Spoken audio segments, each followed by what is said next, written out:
Hello friends, welcome to YT exam 24x7 YouTube channel में। आज हम लोग भारतीय संविधान के भाग 3, 4 और भाग 5 के सभी अनुच्छेदों आर्टिकल 12 से आर्टिकल 73 तक याद करेंगे, वो भी बेस्ट ट्रिक्स के साथ।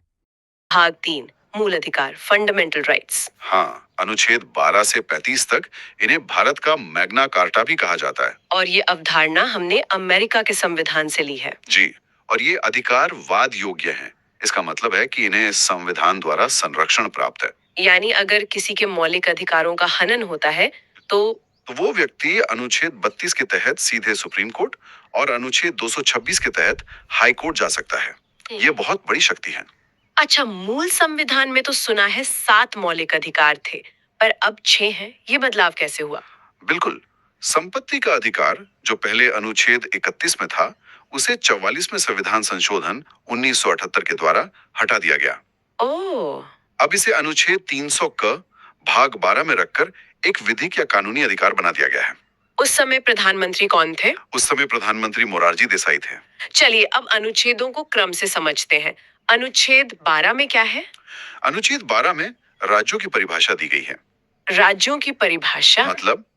मतलब कि ये मौलिक अधिकार किसके खिलाफ मिलते हैं। तो इसमें लोकसभा, राज्यसभा, विधानसभा, Vidhan Parishad, high court, supreme court, यहाँ तक कि LIC, NCERT, SSC जैसी संस्थाएं भी शामिल हैं। अच्छा, और अनुच्छेद 13? अनुच्छेद 13 बहुत ही शक्तिशाली है। ये कहता है कि कोई भी ऐसा कानून, चाहे वो पहले बना हो, अभी हो या भविष्य में बने, अगर वो मौलिक अधिकारों का उल्लंघन करता है तो उसे सुप्रीम कोर्ट द्वारा शून्य यानी कि वॉइड घोषित कर दिया जाएगा। अब आते हैं अधिकारों के पहले समूह पर। समानता का अधिकार, अनुच्छेद 14 से 18। जी, अनुच्छेद 14 में दो बातें हैं। पहली, विधि के समक्ष समानता, ये हमने ब्रिटेन से ली है। और दूसरी, विधि के समान संरक्षण, ये अमेरिका से ली गई है। दोनों में बारीक फर्क है। ठीक है। अनुच्छेद 15 कहता है कि जाति, धर्म, लिंग, वंश और जन्म स्थान के आधार पर किसी भी सार्वजनिक स्थान पर भेदभाव नहीं किया जाएगा। जी, और अनुच्छेद 16 लोक नियोजन यानी सरकारी नौकरियों में अफसर की समानता की बात करता है। इसी के अंतर्गत नियोजन में आरक्षण का प्रावधान भी है। फिर आता है अनुच्छेद 17 जो अस्पृश्यता यानी छुआछूत का अंत करता है। और अनुच्छेद 18 उपाधियों का अंत करता है। लेकिन इसमें एक छूट भी है ना? मास्टर जी या फिर कर्नल, जनरल वगैरह। ठीक है। अगला समूह है स्वतंत्रता का अधिकार, अनुच्छेद 19 से 22। अनुच्छेद 19 तो बहुत ही व्यापक है। बहुत व्यापक है। अनुच्छेद 19 का में विचार और अभिव्यक्ति की स्वतंत्रता दी गई है। इसके कई हिस्से हैं। जैसे पहला, अभिव्यक्ति की स्वतंत्रता। इसमें बोलने की, भाषण देने की, मौन रहने की, मीडिया या प्रेस की और झंडा फहराने की स्वतंत्रता भी शामिल है। अच्छा। फिर है सभा करने की स्वतंत्रता, संगठन बनाने की स्वतंत्रता। देश में कहीं भी घूमने की स्वतंत्रता भी इसी में है। जी हाँ, चारों ओर घूमने की स्वतंत्रता, भारत के किसी भी क्षेत्र में बसने की स्वतंत्रता और कोई भी व्यवसाय करने की स्वतंत्रता। इसमें एक संपत्ति का अधिकार भी था शायद। हाँ, 19V में था, जो अब निरस्त हो चुका है, और कानूनी अधिकार है, जैसा हमने पहले बात की। ठीक है। अब अनुच्छेद 20 ये अपराधों के लिए दोष सिद्धि के संबंध में संरक्षण देता है। जी। इसमें 3 प्रकार की स्वतंत्रता है। जी। पहली, एक गलती की एक ही सजा मिलेगी। ठीक है। दूसरी, सजा उस समय के कानून के आधार पर दी जाएगी, न कि पहले या बाद में बने कानून के आधार पर। और तीसरी, ये कि दोषी को स्वयं के खिलाफ गवाही देने के लिए बाध्य नहीं किया जाएगा। ये बहुत महत्वपूर्ण है। बिल्कुल। इसके बाद आता है अनुच्छेद 21 प्राण एवं दैहिक स्वतंत्रता का संरक्षण। इसे जीवन का अधिकार भी कहते हैं। हाँ, और ये बहुत विस्तृत है। इसमें व्यक्तिगत स्वतंत्रता, गरिमा के साथ जीने का अधिकार, निजता यानी प्राइवेसी, विदेश घूमने का अधिकार और यहाँ तक कि सोने की स्वतंत्रता भी शामिल है। सोने की स्वतंत्रता भी? जी, सुप्रीम कोर्ट ने इसकी बहुत व्यापक व्याख्या की है। और यहीं ये भी ध्यान दे कि नेशनल ग्रीन ट्रिब्यूनल यानी NGT का गठन 2010 में हुआ और स्वच्छ पर्यावरण और पेयजल उपलब्ध कराना भी सरकार का दायित्व है। एक और बहुत महत्वपूर्ण अनुच्छेद है 21 का। जी, अनुच्छेद 21 का, इसे 86वें संशोधन 2002 द्वारा जोड़ा गया था। और ये क्या कहता है? यह 6 से 14 वर्ष के सभी बच्चों को निशुल्क और अनिवार्य शिक्षा का अधिकार देता है। ये 1 अप्रैल 2010 से लागू हुआ था। अच्छा, अब आते हैं अनुच्छेद 22 पर, जो गिरफ्तारी से संरक्षण देता है। हाँ, इसमें भी 3 प्रकार की स्वतंत्रता दी गई है। पहला, हिरासत में लेने का कारण बताना होगा। ठीक है। दूसरा, 24 घंटे के अंदर इसमें आने जाने का समय नहीं गिना जाएगा, न्यायालय में प्रस्तुत करना होगा।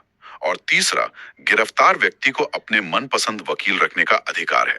इसमें एक निवारक निरोध अधिनियम का भी जिक्र आता है, वो क्या है? हाँ, वो इसका एक अपवाद है।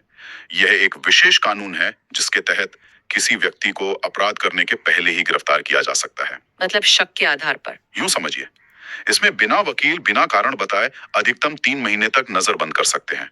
ये एक काफी विवादित प्रावधान रहा है। तो आज अब आगे बढ़ते हैं शोषण के विरुद्ध अधिकार और नीति निर्देशक तत्वों की ओर। बिल्कुल, और ये दोनों ही विषय बहुत दिलचस्प हैं। तो चलिए शुरू करते हैं शोषण के विरुद्ध अधिकार से। हमारे स्रोतों में इसका जिक्र है अनुच्छेद 23 और 24 में। सुनने में तो ये काफी सीधा लगता है, पर इसके अंदर की परतें क्या हैं? मतलब इसकी जड़ें बहुत गहरी हैं। अनुच्छेद 23 वो सीधे सीधे दो चीजों पर रोक लगाता है। बलात्श्रम और बेगारी। हाँ, फोर्स्ड लेबर यानी किसी से जबरदस्ती काम करवाना, और बेगारी यानी बिना कोई वेतन दिए काम करवाना। और ये प्रथा मतलब आजादी से पहले तो बहुत ही आम थी, खासकर जमींदारी व्यवस्था में। अच्छा। तो एक तरह से यह अनुच्छेद हर भारतीय को गरिमा के साथ काम करने का अधिकार देता है। और अनुच्छेद 24 वो तो शायद बच्चों पर केंद्रित है ना? बिल्कुल, वो कहता है कि 14 साल से कम उम्र के जो बच्चे हैं, उन्हें किसी भी कारखाने या खदान या किसी भी दूसरे खतरनाक काम में नहीं लगाया जा सकता। ये सिर्फ एक नियम नहीं बल्कि भारत के भविष्य को सुरक्षित करने जैसा है। एकदम सही। यह उस सोच को खत्म करता है जहां बच्चों के बचपन को काम में झोंक दिया जाता था। ठीक है, तो इसके बाद हमारे स्रोत हमें ले जाते हैं धार्मिक स्वतंत्रता के अधिकार की ओर, अनुच्छेद 25 से 28 तक। और भारत जैसे विविधता वाले देश के लिए तो ये कह सकते हैं संविधान की बुनियाद का एक मजबूत स्तंभ है। इसमें संतुलन की बात बहुत की जाती है। हाँ, और वो संतुलन बहुत आकर्षक है। देखिए, अनुच्छेद 25 हर एक व्यक्ति को मतलब व्यक्तिगत तौर पर अपने धर्म को मानने की आजादी देता है, मानने, उस पर चलने और उसका प्रचार करने की। ये एक पर्सनल राइट है। और फिर अनुच्छेद 26। फिर आता है अनुच्छेद 26, जो धार्मिक समूहों को जैसे मंदिर, मस्जिद या मठों को सामूहिक रूप से अपने धार्मिक मामलों का प्रबंधन करने का अधिकार देता है। अच्छा, तो एक व्यक्तिगत और दूसरा सामूहिक। बिल्कुल, दोनों न रखा गया है। और फिर अनुच्छेद 27 और 28, ये दोनों राज्य के धर्मनिरपेक्ष चरित्र को और पक्का करते हैं। कैसे?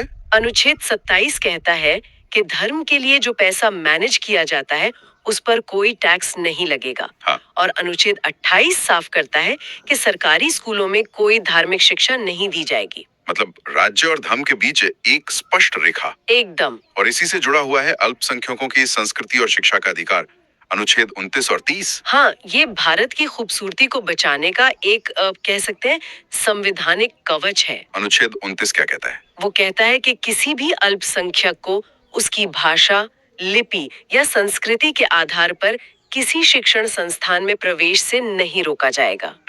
और फिर अनुच्छेद 30 उन्हें अपनी पसंद का शिक्षण संस्थान स्थापित करने का अधिकार देता है। ये तो बहुत बड़ा कदम है विविधता को बनाए रखने के लिए। बिल्कुल, ये एक संदेश है कि भारत में हर संस्कृति का सम्मान है। अब आते हैं एक ऐसे अनुच्छेद पर जो किसी जमाने में काफी चर्चा में था, अनुच्छेद 31, संपत्ति का अधिकार। हाँ, जो अब एक मूल अधिकार नहीं है। यही सवाल है, ये इतना बड़ा बदलाव क्यों और कैसे हुआ? देखिए, ये कोई छोटा मोटा बदलाव नहीं था। इसके पीछे दशकों का एक तरह का संघर्ष था। संघर्ष किसके बीच? सरकार और न्यायपालिका के बीच। आजादी के बाद सरकार जमींदारी उन्मूलन और भूमि सुधार जैसे बड़े सामाजिक बदलाव लाना चाहती थी। ताकि जमीन कुछ लोगों के हाथ से निकलकर आम किसानों तक पहुंचे। बिल्कुल, लेकिन यहाँ सरकार की सामाजिक न्याय की नीति और नागरिकों के संपत्ति के मूल अधिकार के बीच सीधी टक्कर हो रही थी। मतलब सरकार जमीन लेना चाहती थी और लोग कहते थे कि ये हमारा मूल अधिकार है। एकदम सही। कई सालों तक संसद और सुप्रीम कोर्ट में इसी बात पर खींचतान चलती रही। तो फिर समाधान क्या निकला? अंत में 1978 में 44वें संशोधन के जरिए सरकार ने संपत्ति के अधिकार को मूल अधिकारों की सूची से ही हटा दिया। और उसे कहाँ रखा गया? अब ये अनुच्छेद 300 क के तहत सिर्फ एक कानूनी या कहीं विधिक अधिकार है। जिसका मतलब ये है कि सरकार कानून का पालन करके आपकी संपत्ति ले सकती है, मनमाने ढंग से नहीं। बिल्कुल। इस एक बदलाव ने भारत के समाजवादी झुकाव को एक तरह से स्पष्ट कर दिया। वाह, ये तो सिर्फ एक अनुच्छेद का हटना नहीं बल्कि एक पूरी राजनीतिक और सामाजिक कहानी है। सही बात है। अब आते हैं उस अनुच्छेद पर जिसे बाबा साहेब आम्बेडकर ने संविधान की आत्मा कहा था, अनुच्छेद 32। ऐसा क्या है इस अनुच्छेद में? ये बहुत ही महत्वपूर्ण सवाल है। इसे ऐसे समझिए, मान लीजिए आपको बहुत सारे अधिकार दे दिए गए, लेकिन अगर उन अधिकारों के उल्लंघन पर आप कहीं शिकायत ही नहीं कर सकते तो उन अधिकारों का क्या मतलब? वो तो बस कागज पर लिखी अच्छी बातें रह जाएंगी। बिल्कुल। अनुच्छेद 32 इसी समस्या का समाधान है। कैसे? ये खुद एक मूल अधिकार है जो कहता है कि अगर आपके किसी भी मूल अधिकार का हनन होता है तो आप सीधे सुप्रीम कोर्ट जा सकते हैं। अच्छा, सीधे सुप्रीम कोर्ट? हाँ, हाई कोर्ट जाने का विकल्प तो अनुच्छेद 226 के तहत है ही। ये अधिकार बाकी सभी अधिकारों को लागू करने की गारंटी देता है। और इसीलिए अंबेडकर ने इसे आत्मा कहा। हाँ, क्योंकि इसके बिना संविधान का शरीर कह सकते हैं बेजान होता। तो एक बार जल्दी से मूल अधिकारों के वर्गीकरण को दोहरा लेते हैं जैसा हमारे स्रोत की टेबल में दिया गया है। हाँ जरूर। समानता का अधिकार अनुच्छेद 14 से 18, स्वतंत्रता का अधिकार 19 से 22, शोषण के विरुद्ध अधिकार 23-24, धार्मिक स्वतंत्रता का अधिकार 25 से 28, सही। फिर शिक्षा एवं संस्कृति का अधिकार 29-30 और अंत में संवैधानिक उपचारों का अधिकार अनुच्छेद 32। बिल्कुल। और ये भी याद रखना जरूरी है कि ये अधिकार असीमित नहीं है। मतलब इन पर कुछ सीमाएं भी हैं। हाँ, जैसे अनुच्छेद 33 संसद को राष्ट्रीय सुरक्षा के हित में सेना, मीडिया और गुप्तचरों के मूल अधिकारों को सीमित करने की शक्ति देता है। और अनुच्छेद 34 उसके तहत भारत के किसी भी क्षेत्र में सेना का कानून यानी मार्शल लॉ लागू किया जा सकता है। ठीक है, तो ये था भाग 3। अब हम संविधान के एक बिल्कुल अलग हिस्से की तरफ बढ़ते हैं जहां हेलो एंड नमस्कार। सफलता एक दिन में नहीं मिलती, लेकिन अगर ठान लो तो एक दिन जरूर मिलती है। तो इसी सोच के साथ आज हम एक बहुत ही महत्वपूर्ण टॉपिक को ना सिर्फ पढ़ेंगे बल्कि हमेशा के लिए याद कर लेंगे। और आज का हमारा टॉपिक है भारतीय संविधान का एक बहुत ही दिलचस्प हिस्सा, राज्य के नीति निर्देशक तत्व यानी directive principles of state policy, जो अनुच्छेद 36 से 51 तक हैं। हाँ, और ये एलडीसी, सीईटी और लगभग सभी स्टेट लेवल की परीक्षाओं के लिए बहुत बहुत जरूरी टॉपिक है। बिल्कुल, अक्सर इससे सीधे सीधे अनुच्छेद ही पूछ लिए जाते हैं। सही कहा। और स्टूडेंट्स को अक्सर यही मुश्किल होती है, मतलब 20 से ज्यादा अनुच्छेद याद रखना। हाँ, वो थोड़ा मुश्किल हो जाता है, सब नंबर और जटिल विचार और ऊपर से परीक्षा का दबाव। लेकिन आज हम इसे एक बहुत ही सरल कहानी से समझेंगे, हर अनुच्छेद को कहानी से जोड़ेंगे और इस टॉपिक में महारत हासिल कर लेंगे। बढ़िया। तो शुरू करने से पहले थोड़ा बेसिक बता दीजिए जी, ये डीएसपीज हैं क्या? देखिए, ये सिद्धांत संविधान के भाग 4 में है, अनुच्छेद 36 से लेकर 51 तक। और ये आइडिया हमने आयरलैंड के संविधान से लिया है, सही है? बिल्कुल। ये सवाल भी कई बार पूछा जाता है कि ये कहाँ से प्रेरित है। अच्छा, और इनका मुख्य लक्ष्य क्या है? इनका मुख्य लक्ष्य है भारत को एक कल्याणकारी राज्य बनाना, एक वेलफेयर स्टेट। ठीक है, पर इसमें एक बड़ी अजीब बात है ना जी, कि ये गैर न्यायोचित हैं, नॉन जस्टिशिएबल। हाँ, तो ये गैर न्यायोचित का मतलब क्या हुआ? मतलब अगर सरकारें निर्देशों को लागू नहीं करती जी, तो क्या हम कोर्ट नहीं जा सकते? बहुत अच्छा सवाल है और इसका मतलब ठीक यही है। ये राज्य के लिए नैतिक कर्तव्य है पर कानूनी रूप से बाध्यकारी नहीं है। मतलब कोई जबरदस्ती नहीं है? नहीं, आप इन्हें लागू करवाने के लिए अदालत का दरवाजा नहीं खटखटा सकते। ये तो दिलचस्प है। जी। तो चलिए अब उस कहानी पर आते हैं जिससे ये सब याद होगा। हाँ, तो हमने पूरी कहानी को याद रखने में आसानी के लिए 4 हिस्सों में बांटा है। 4 हिस्से? हाँ, पहला है नींव, जिसमें रौनक की कहानी है। दूसरा है समाज का निर्माण, मतलब पंचायत से मजदूरी तक। ओके। तीसरा है न्याय और स्वास्थ्य, और चौथा और आखिरी हिस्सा है राष्ट्र और विश्व, जिसे हम एक खास कोड से याद करेंगे। चलिए, तो फिर पहली कहानी से शुरू करते हैं, नींव यानी रौनक। तो हमारा पहला ट्रिक वर्ड है रौनक, RONAK। रौनक। हाँ, इसमें रा का मतलब है अनुच्छेद 36, जो राज्य की परिभाषा बताता है। राज्य की परिभाषा? न का मतलब है अनुच्छेद 37 न्यायपालिका में प्रवर्तनीय नहीं, यानी वही नॉन जस्टिशिएबल वाली बात। अच्छा, तो रा से राज्य, न से नहीं। बिल्कुल। और क का मतलब है अनुच्छेद 38 यानी कल्याणकारी राज्य की स्थापना, जिसमें सामाजिक, आर्थिक और राजनीतिक न्याय की बात होती है। अरे वाह, ये तो बहुत आसान हो गया। तो रौनक शब्द से हमें अनुच्छेद 36, 37 और 38 तीनों याद हो गए। हाँ, ये हमारी नींव है। ठीक है, नींव तो जम गई। अब कहानी के दूसरे भाग पर चलते हैं। दूसरा भाग है एक कामगार की यात्रा, एक मजदूर की कहानी। इसमें एक लॉजिकल फ्लो है, एक कहानी की तरह। हाँ, देखिए, सबसे पहले कदम 1, अनुच्छेद 40। गांव में चुनाव हुए और क्या बना? पंचायत। बिल्कुल, पंचायतों का गठन। इसे याद रखने की एक ट्रिक भी है। 40 में जो 4 है वो उल्टे पी जैसा दिखता है, पी फॉर पंचायत। ये बढ़िया है। तो पहले पंचायत बनी, फिर कदम 2, अनुच्छेद 41। पंचायत बनने से लोगों को काम का अधिकार मिला। काम का अधिकार। फिर कदम 3, अनुच्छेद 42। जब काम मिला तो ये भी देखा गया कि काम करने की दशाएं कैसी हैं, मतलब जस्ट एंड ह्यूमन कंडीशंस। ठीक है, काम मिला, फिर काम करने की सही जगह मिली। और आखिर में कदम 4, अनुच्छेद 43। जब सब ठीक था तो कामगारों ने अपनी निर्वाह मजदूरी मांगी, लिविंग वेज। सर, ये तो सच में एक पूरी कहानी बन गई, है ना? पहले पंचायत बनी जिससे लोगों को काम मिला, फिर काम करने की सही जगह और दशाएं सुनिश्चित की गई, और अंत में सही मजदूरी की बात हुई। ये तो क्रम से याद हो जाएगा। यही इसका मकसद है। बहुत बढ़िया। अब कहानी का तीसरा भाग। तीसरा भाग है एक न्यायपूर्ण और स्वस्थ समाज। इसमें 3 बहुत महत्वपूर्ण अनुच्छेद आते हैं। कौन कौन से? अनुच्छेद 44, 45 और 47। 44 से शुरू करते हैं। अनुच्छेद 44 है समान नागरिक संहिता, यूनिफॉर्म सिविल कोड। अच्छा, यूसीसी। और इसे याद रखना तो सबसे आसान है। 4 और 4 दोनों अंक समान है। तो अनुच्छेद 44 मतलब समान नागरिक संहिता। बिल्कुल। सर, ये अनुच्छेद 44 मतलब यूसीसी परीक्षा में कैसे पूछा जा सकता है? सीधा सवाल आ सकता है कि समान नागरिक संहिता का उल्लेख किस अनुच्छेद में है, या अनुच्छेद 44 किससे संबंधित है। और अब 4-4 वाली ट्रिक से ये हमेशा याद रहेगा। सही। अब अगला अनुच्छेद 45। ये है बच्चों की शिक्षा से जुड़ा हुआ। इसकी भी एक ट्रिक है। बताइए। अनुच्छेद 4-5 के बाद क्या आता है? 6। तो ये 6 साल से कम उम्र के बच्चों की देखभाल और शिक्षा से संबंधित है। अच्छा। 4-5 के बाद 6, तो 6 साल से कम के बच्चे। बहुत अच्छे। और तीसरा है अनुच्छेद 47, पोषाहार और स्वास्थ्य, न्यूट्रिशन और हेल्थ। हाँ, इसे ऐसे याद रखें, 4 लोग साथ बैठकर स्वास्थ्य पर बात कर रहे हैं। 4 लोग साथ, 47। वाह। और इसी में नशीले पेय पर प्रतिबंध की बात भी शामिल है। ठीक है, तो ये तीसरा भाग भी पूरा हो गया। अब आखिरी हिस्सा। हाँ, कहानी का अंतिम भाग, राष्ट्र और विश्व। और इसके लिए हमारे पास एक बहुत शक्तिशाली कोड है। कोड? हाँ, APENA। अपेना।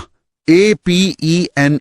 बिल्कुल। ये आखिरी के 5 अनुच्छेद कवर करता है। पहले हर अक्षर का मतलब समझते हैं। ठीक है। A मतलब एग्रीकल्चर एंड एनिमल हस्बेंड्री, यानी कृषि और पशुपालन। P मतलब पर्यावरण। E मतलब स्मारक, यानी स्मारक, मॉन्यूमेंट्स। N से न्यायपालिका। और आखिरी A, अंतर्राष्ट्रीय शांति, यानी अंतर्राष्ट्रीय शांति। तो APN हो गया कृषि, पर्यावरण, स्मारक, न्यायपालिका और अंतर्राष्ट्रीय शांति। अब इनके अनुच्छेद से जोड़ते हैं। चलिए। A है अनुच्छेद 48, कृषि और पशुपालन। P है अनुच्छेद 48A, पर्यावरण का संरक्षण। और ध्यान दीजिए, इसमें A लगा है, मतलब इसे बाद में जोड़ा गया। हाँ, 42वें संशोधन से। बिल्कुल। फिर E यानी स्मारक, ये है अनुच्छेद 49, राष्ट्रीय महत्व के स्मारकों का संरक्षण से। फिर आता है N, न्यायपालिका, अनुच्छेद 50 में। न्यायपालिका का कार्यपालिका से पृथक्करण, separation of judiciary from executive. और इसकी एक बोनस ट्रिक भी है, 50 मतलब 50-50। 50-50, न्यायपालिका और कार्यपालिका के बीच शक्तियों का बंटवारा। बिल्कुल। और आखिर में A, अनुच्छेद 51, अंतर्राष्ट्रीय शांति और सुरक्षा को बढ़ावा देना। सर, वो 48A का मतलब ये हुआ कि ये मूल संविधान में नहीं था। एकदम सही पकड़ा। जहाँ भी कैपिटल A जुड़ा हो, उसका मतलब ये है कि उसे बाद में संशोधन करके जोड़ा गया है। बहुत बढ़िया। तो इस तरह पूरी कहानी और सारे अनुच्छेद कवर हो गए। हाँ, एक बार जल्दी से पूरी कहानी को दोहरा लेते हैं। जरूर। सबसे पहले रौनक आया, जिसने राज्य, गैर प्रवर्तनीय और कल्याण की नींव रखी। फिर कामगार की यात्रा शुरू हुई, पंचायत से मजदूरी तक। उसके बाद हमने एक न्यायपूर्ण और स्वस्थ समाज बनाया, यूसीसी, बच्चों की शिक्षा और स्वास्थ्य के साथ। और अंत में राष्ट्र और विश्व के लिए एपीएनए कोड आया। बिल्कुल। लेकिन सर, इन ट्रिक्स के अलावा भी तो इन अनुच्छेदों को समझने का कोई और तरीका होगा, मतलब कोई वैचारिक आधार? बहुत अच्छा सवाल है। गहरी समझ के लिए इन सभी अनुच्छेदों को हम 3 विचारधाराओं में भी बांट सकते हैं। 3 विचारधाराएं? आज हम भारतीय संविधान की, कह सकते हैं, 2 सबसे ऊंची कुर्सियों पर एक गहरी नजर डालने वाले हैं, भारत के राष्ट्रपति और उपराष्ट्रपति। और हमारे पास जो स्रोत हैं वो प्रतियोगी परीक्षाओं की तैयारी कर रहे एक श्रोता ने ही भेजे हैं।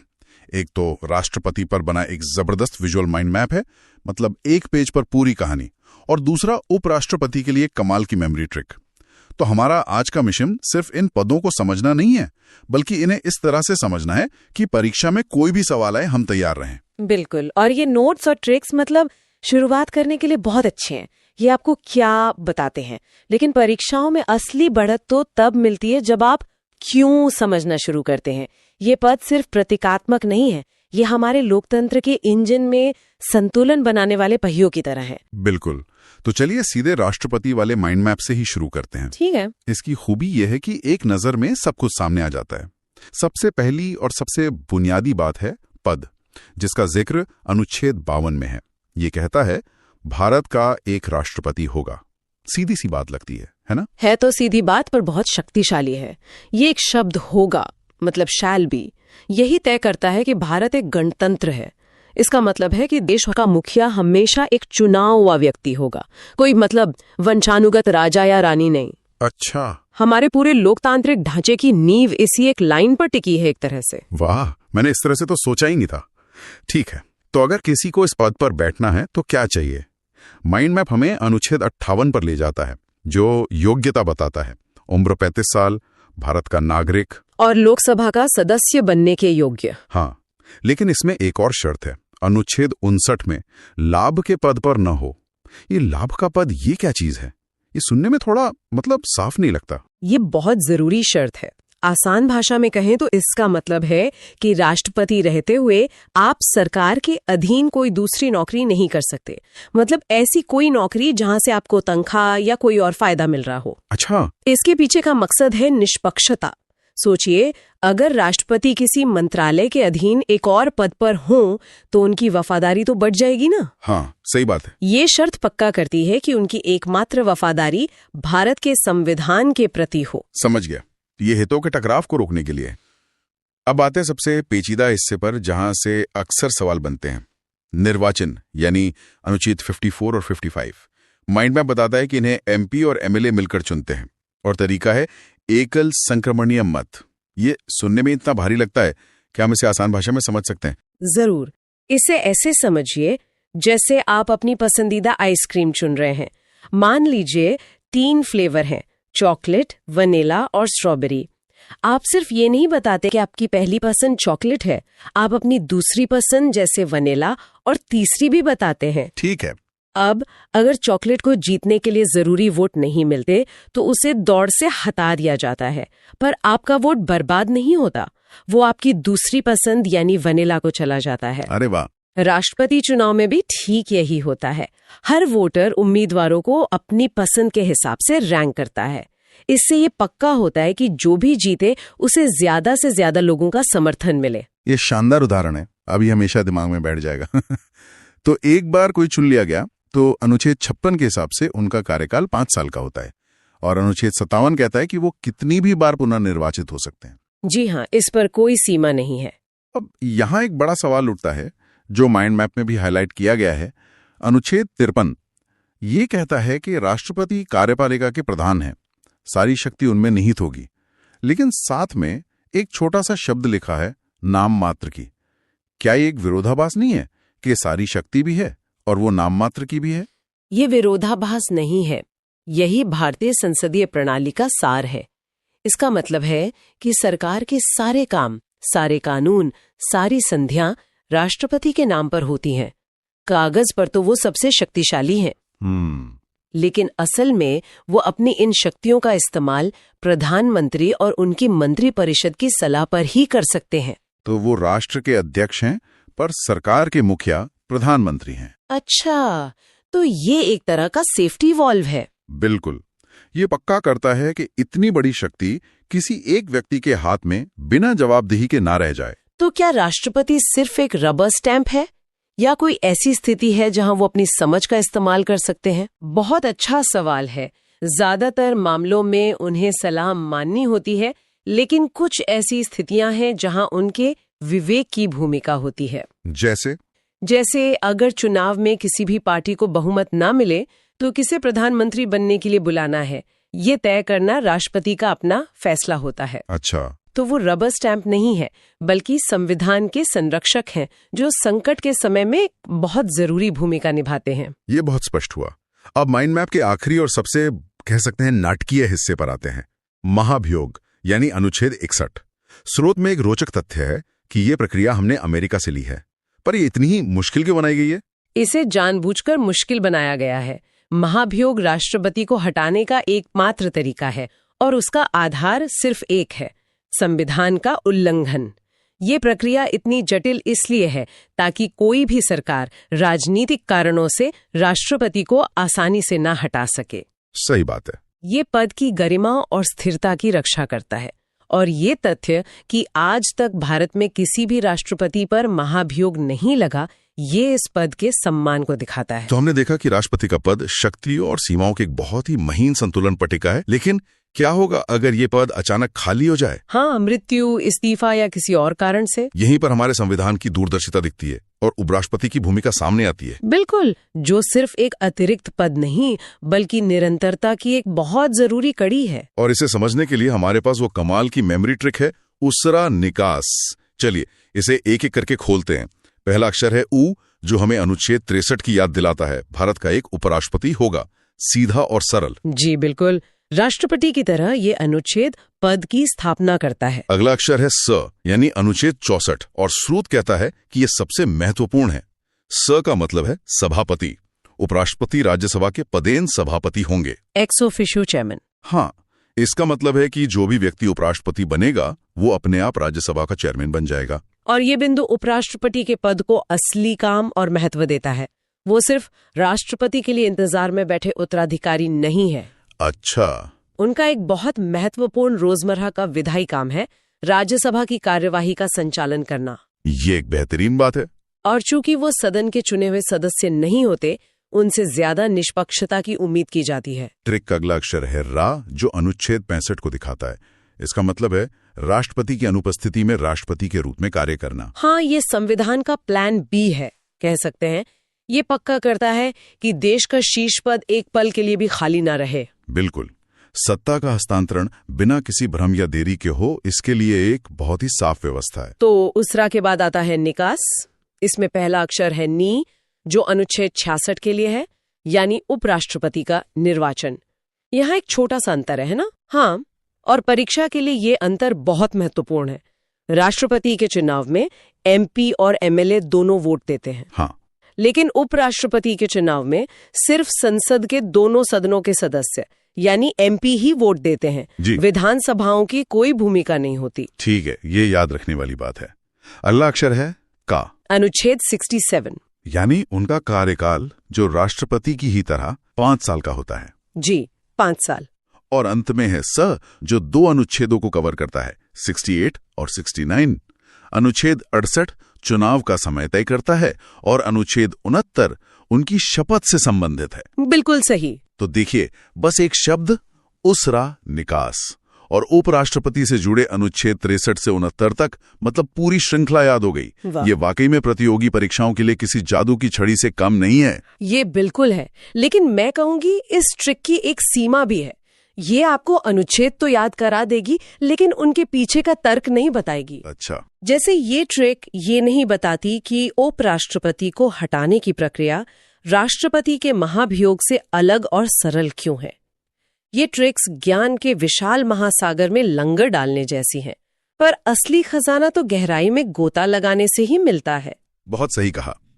तो आज हमने दो बहुत ही अलग लेकिन असरदार तरीकों से इन शीर्ष पदों को देखा।